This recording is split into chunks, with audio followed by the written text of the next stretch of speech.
मित्रों, जैसा कि हम जानते हैं कि अभी यह कालखंड का चौथा युग यानी कलयुग चल रहा है, जिसे हिंदू धर्म शास्त्रों में सबसे श्रापित युग बताया गया है।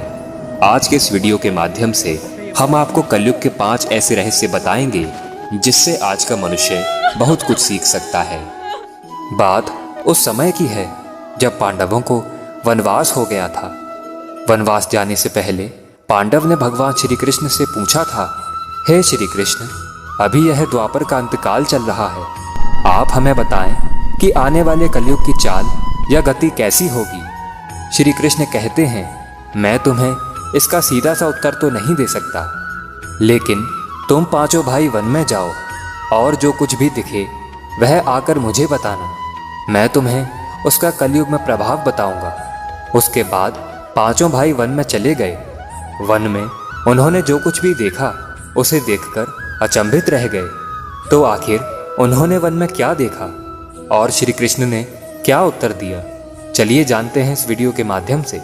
लेकिन वीडियो में आगे बढ़ने से पहले अगर अभी तक आपने हमारे चैनल को सब्सक्राइब नहीं किया है तो चैनल को सब्सक्राइब करके बेल आइकन को प्रेस करना ना भूलें।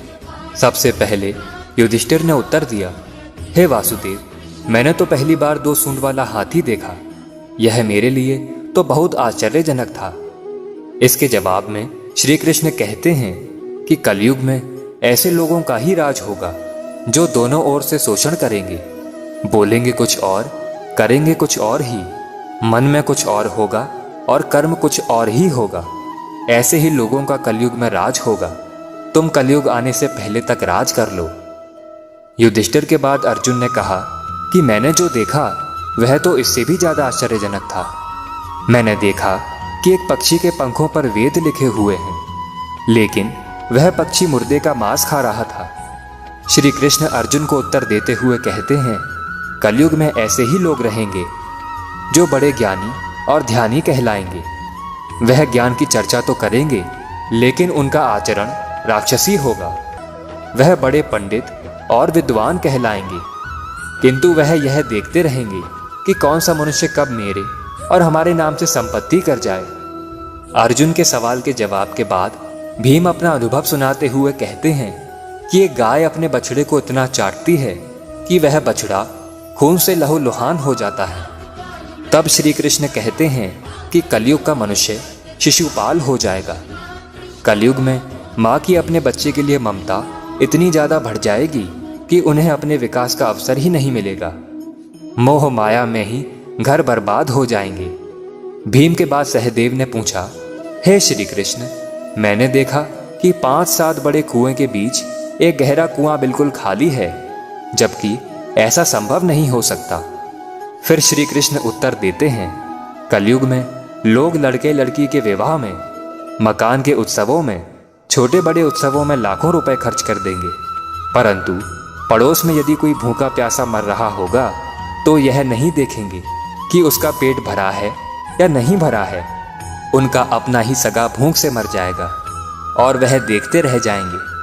कहने का तात्पर्य यह है कि कलयुग में अन्न भंडार तो होंगे, परंतु लोग भूख से मर जाएंगे। सहदेव के बाद नकुल ने श्री कृष्ण से कहा कि हे श्री कृष्ण, मैंने देखा कि एक बड़ी सी चट्टान पहाड़ से गिरती है और बड़े से बड़ा वृक्ष भी उसे रोकने में सक्षम नहीं हो पाता, परंतु एक छोटे से पौधे से टकराकर वह रुक जाती है। आखिर ऐसा कैसे हुआ? तब श्री कृष्ण कहते हैं कि कलयुग में मनुष्य की बुद्धि क्षीण हो जाएगी और उसका जीवन पतन हो जाएगा। उस पतन को धन और बड़े से बड़े सत्ता रूपी वृक्ष भी रोकने में सक्षम नहीं होंगे, किंतु हरि नाम का छोटा सा शब्द बोलने से मनुष्य जीवन का पतन रुक जाएगा। अतः कलयुग में हरि नाम ही मोक्ष का एकमात्र मार्ग होगा। आशा करता हूं कि आपको हमारी यह वीडियो पसंद आई होगी। अगर पसंद आई है तो वीडियो को एक लाइक कर दीजिए एवं कमेंट में एक बार लिख दीजिए, जय श्री कृष्ण।